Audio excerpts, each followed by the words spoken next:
Thanks, Craig. And my guest today is Beverly Mease-Buxton, and we love Beverly. She is wonderful.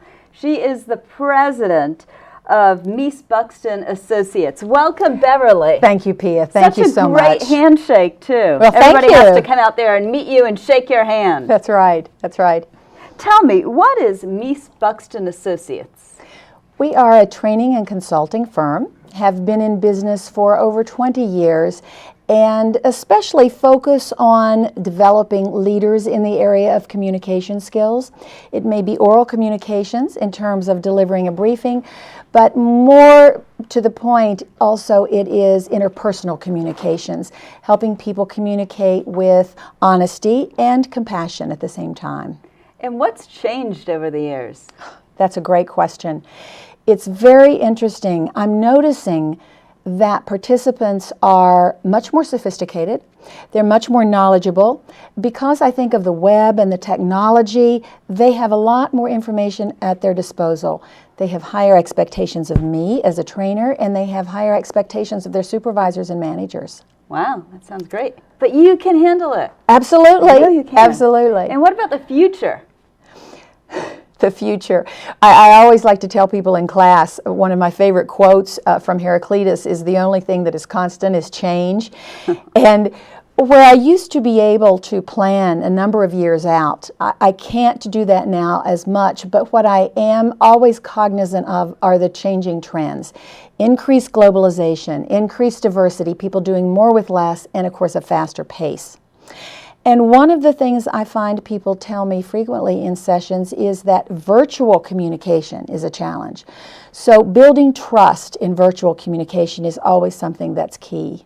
That sounds like it's key, building trust. I like that. It is. And I know you brought a chart along today. Let's turn to that chart.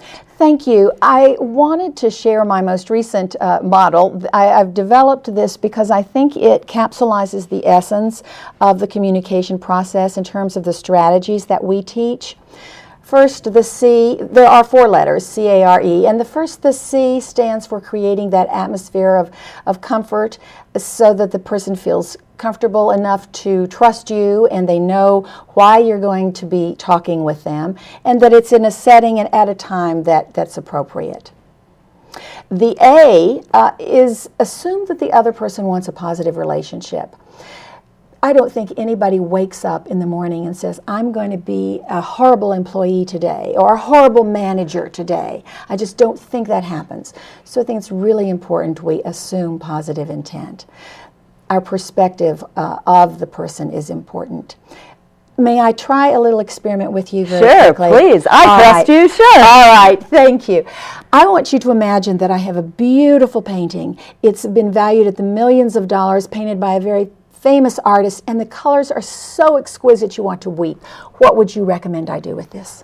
Give it to me or insure it. Then give it to me. Or hang it in a museum. Yeah. All right, good. All right, now, we've taken that aside, and here we have the most gosh-awful, ugliest painting you've ever seen.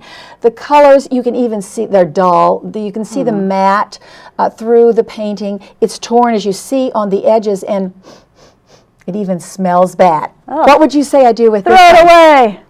Get rid of it. Get rid of it. The point is, how we perceive something is how we treat it. How we perceive something is how we treat it.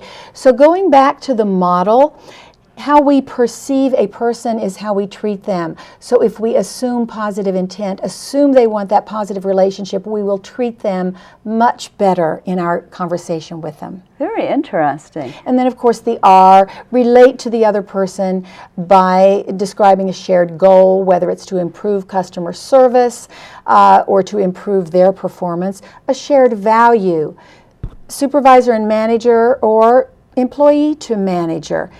Both want balance, life balance, and so that's oftentimes an area where people can connect.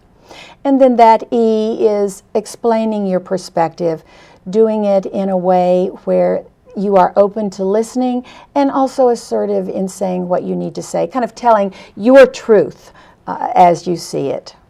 And thanks for telling us your truth, our truth. Everybody should go see you. You are wonderful. I've taken classes with you, A plus, plus, plus, plus, plus. You have, and I've enjoyed having you in class, and I would love for people to contact us How do they at do that? Mease-Buxton Associates. Well, can call 703-524-3412, or the web. To check out the website would be www.measebuxtonassociates.com. And let's give that website out again, just in case somebody's running, getting a pen, and wants to write down your number.